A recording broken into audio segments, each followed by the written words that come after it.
Hi, this is Andy Eastwood here. Pretty disappointed, like everyone, that we can't be in Huddersfield this weekend for the Grand Northern Ukulele Festival, but I am delighted to be part of this online event. So welcome to my workshop.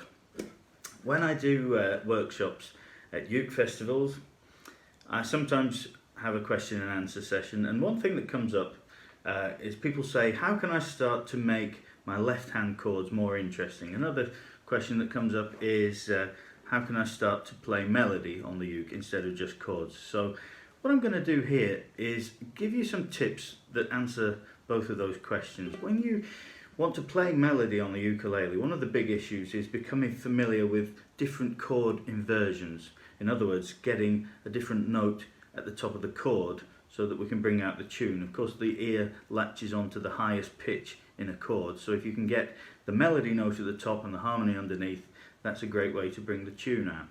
But there's quite a lot to learn, obviously, before you get to the stage where you can arrange melodies with ease. So what this workshop is going to do is give you first steps towards that, hopefully, with some simple chord embellishments. Now, what do I mean by embellishments? Well, to put it simply, I am going to take the basic chord shapes that you already know and show you how to throw in a few extra notes here and there. So let's start with the very simplest, and hopefully you'll get the idea. There we are, C and G7. It doesn't really get much simpler than that. Okay, so let's play it at this tempo, okay? 1, 2, 1, 2, 3, 4, C, C, C, G7, G7, G7, G7, C. Okay, there we go. C and G7. We've played these chords many times. We know they sound all right. There's nothing wrong with that. But is it interesting? Not really. We're going to have to make it interesting. And we're going to do this by taking fingers off the chords and putting fingers onto the chords. The George Formby crowd will be quite familiar with this because he did a lot of that. When you talk about Formby, everyone thinks about the right hand rhythm. But actually there's a lot going on in the left hand too to decorate the chords. And you can do this in any style of playing. So what can we do with this C and G7? Well, firstly let's look at the C, the top line here. We're simply going to take the finger off the C chord and put it back on again, okay? So the top line is now going to become this. Instead of just playing 4 C's in each bar, we're going to lift the third finger off the string and we're going to play 2 beats with the C chord and 2 beats with the open strings. Okay, so it's going to transform that line of music into this.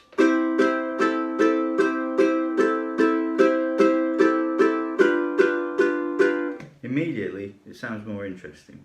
More interesting than that. Okay, play it with me. Ukes at the ready. 1, 2, 1, 2, 3, 4.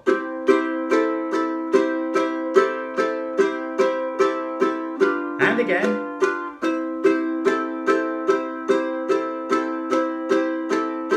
One more time.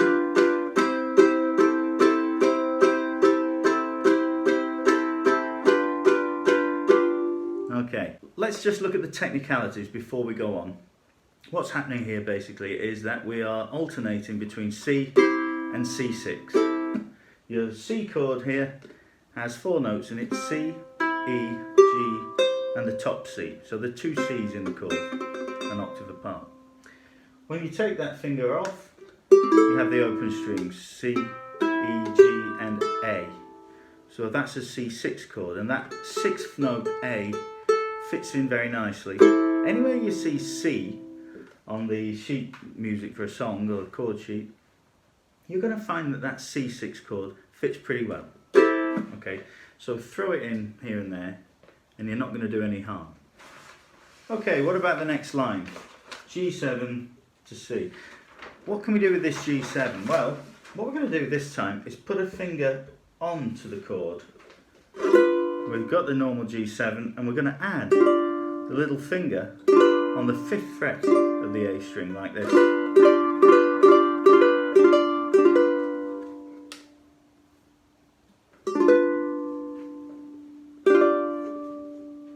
So let's try this line here now. I'll play it first so you can have a listen.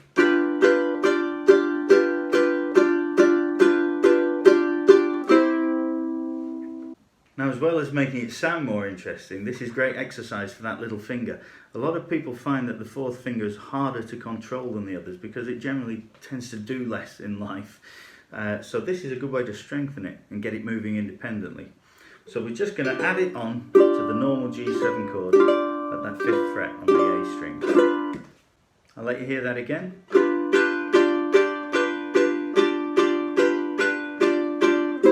Play it with me this time. Ukes at the ready. 1, 2, 1, 2, 3, 4.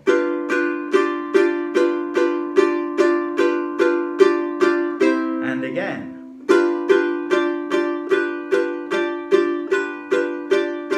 One more time to get that finger moving. 1, 2, 3, 4.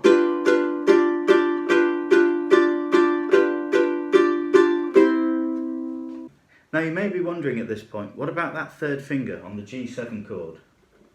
When I add the little finger on at the 5th fret, do I have to take that finger off?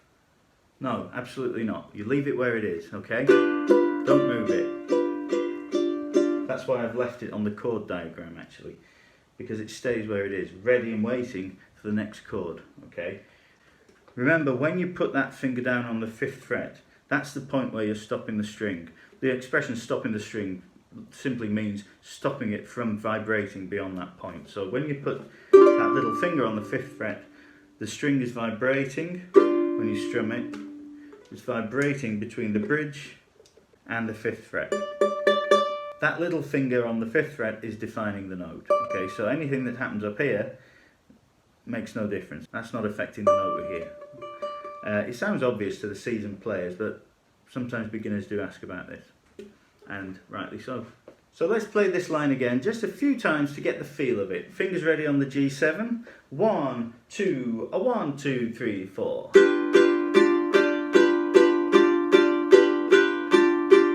And again.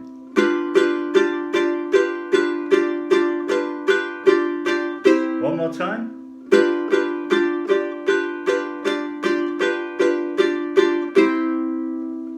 Okay, that's all very well, but how can I be so sure that putting this little finger on the 5th fret is going to fit with the music? Well, looking at the technical side again for a minute, what we're doing here is simply adding a D to the chord. We've already got one.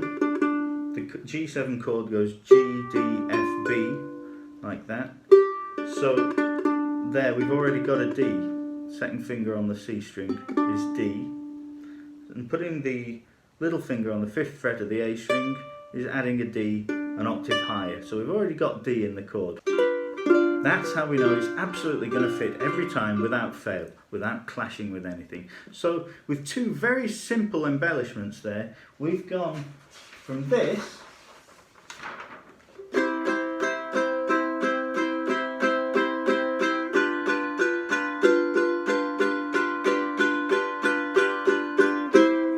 to this.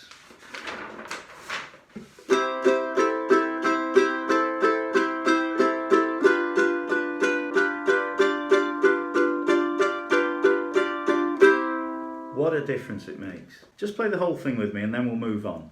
1, 2, 1, 2, 3, 4.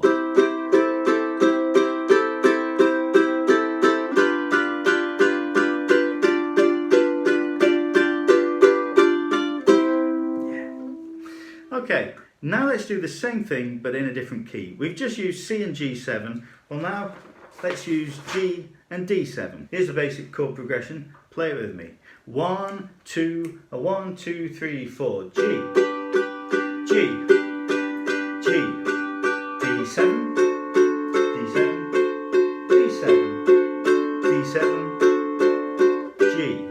Okay, let's embellish it. Firstly, the G chord. Let's look at that G chord.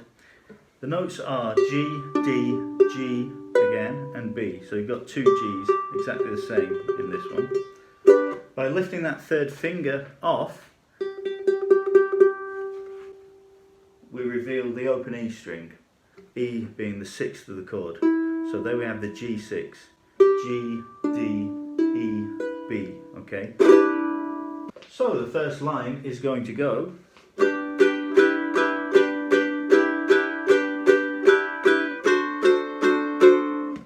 Play it with me. 1, 2, 1, 2, 3, 4.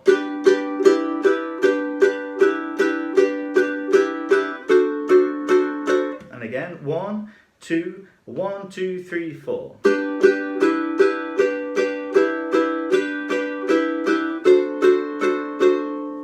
And now, what shall we do with that D7? Well, similar to what we did with the G7 before, we're going to put that little finger on the 5th fret again on the A string, okay?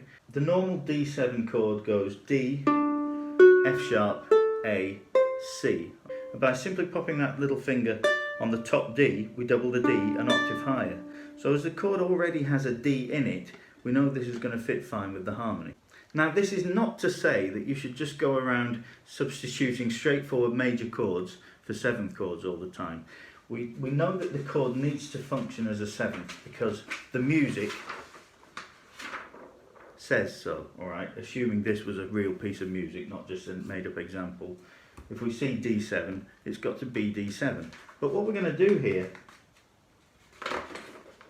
is express the chord as a 7th on the first beats of the bar, and then halfway through the bar we're going to switch to this embellished version. So although the 7th note of the chord, the C, is not going to be in the chord on these 2 beats, it doesn't matter because we've already established it at the beginning of the bar, so it's mentally still there in the mix, and the chord is still going to work as D7 even though we're missing that C note for a couple of beats. Alright, so here's the embellished version of that second line.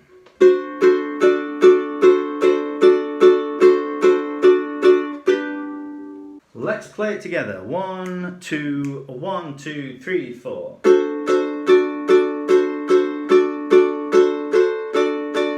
And again.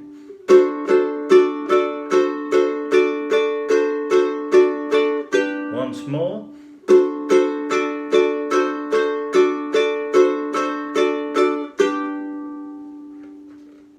Again, this is great exercise for that 4th finger.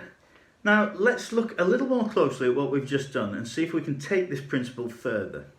For the G7 and D7 chords, we embellished them by putting the little finger on the 5th fret of the A string.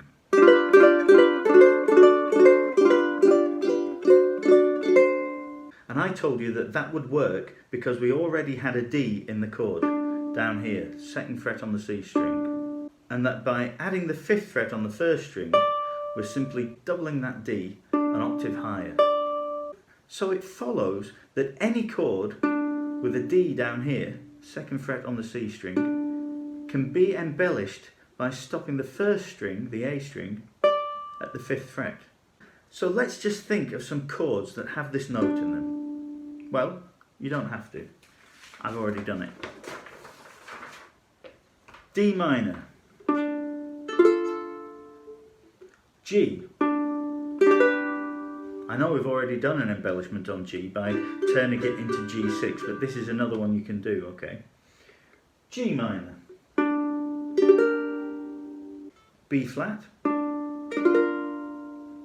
And D. Let's try these one at a time, just to get the feel of them. We'll do 2 strums on the basic chord shape, and then 2 strums with the little finger added on the top D, okay? 5th fret on the A string, like this. We'll repeat it, say, 8 times, so we get the feel. Okay, let's do it with the D minor first. Get the chord shape ready. 1, 2, 3, 4.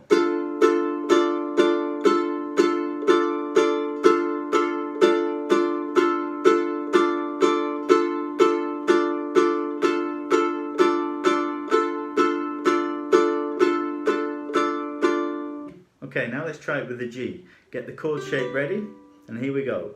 1, 2, 3, 4.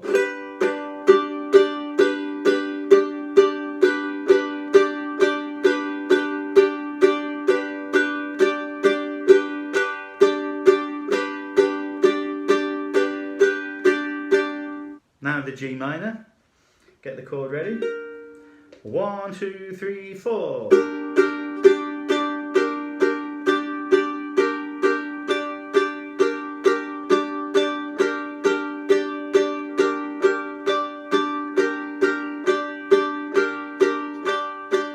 Now the B flat, everybody's favourite chord already. Now I'm going to make it more difficult by adding a finger. Get the chord shape in position. Here we go. 1, 2, 3, 4.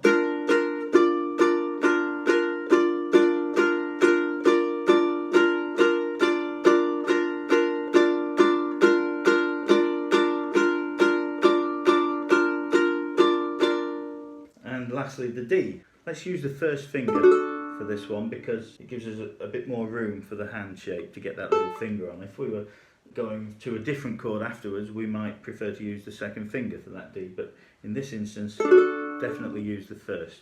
Okay, 1, 2, 3, 4.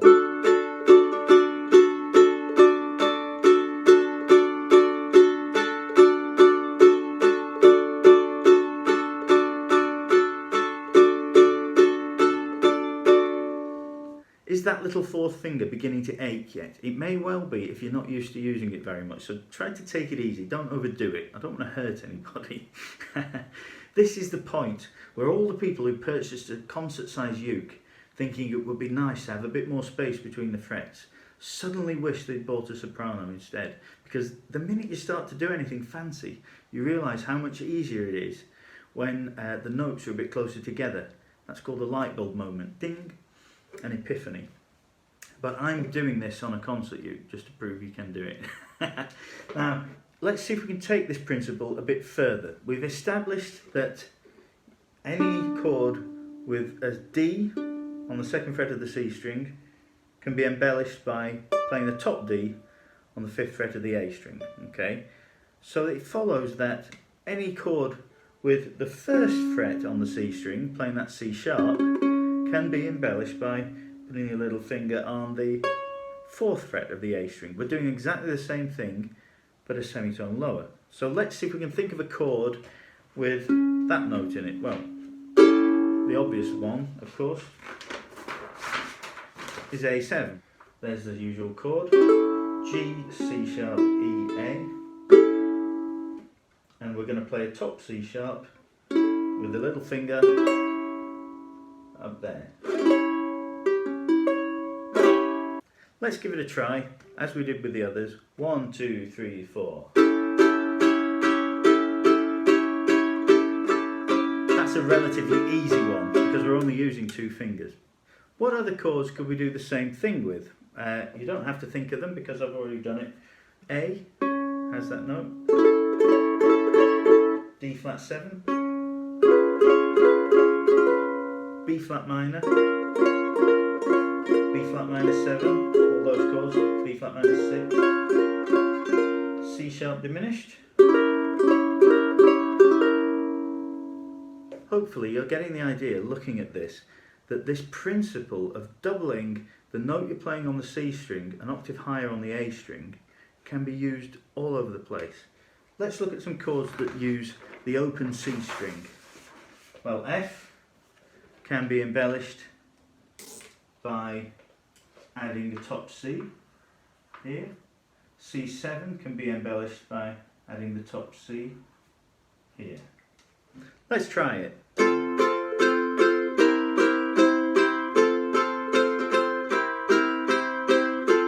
Play it with me. 1, 2, 3, 4.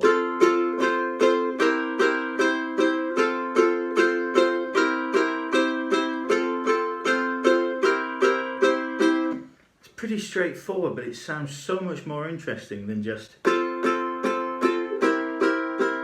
when we tap that finger on the top C, it suddenly starts to sound like music instead of just chug chug chug chug. What about this? F, embellish it here. A7, embellish it here. D, embellish it here. F, A7, D. Oh, 5'2", eyes of blue. Oh, what those 5 feet could do. Ah, you see what we're doing here? we're not only making it sound more interesting, but by changing the note at the top of the chord, we're starting to take steps towards bringing the melody out. So an understanding of melody playing can begin to grow organically out of the most basic chord arrangements in any songbook with a bit of time and practice. Okay, let's finish off with another little chord progression combining some of the things we've learned. This is how it sounds plain.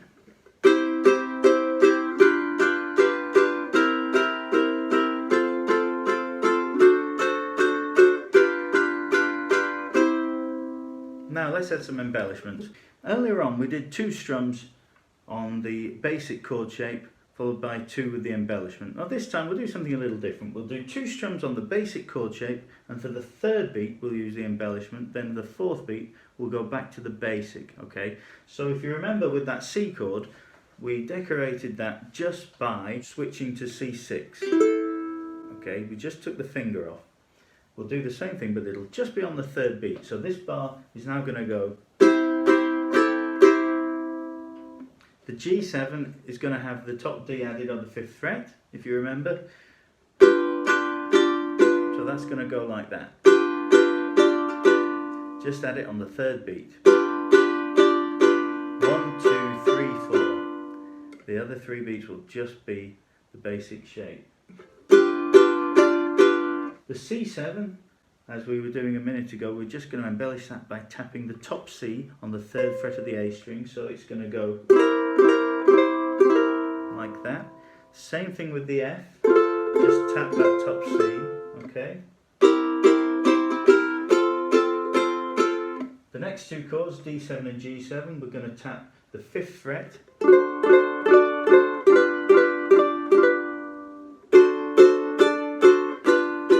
And then we finish on C. So we're going from this very ordinary sounding chord sequence to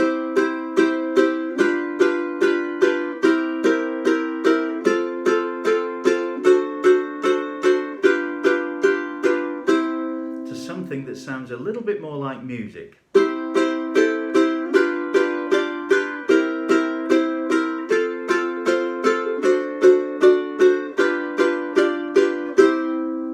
Play it with me, we'll go just a little bit slower.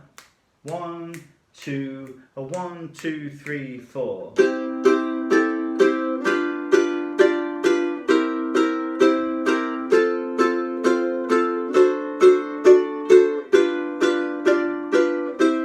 And again, 1, 2, 3, 4.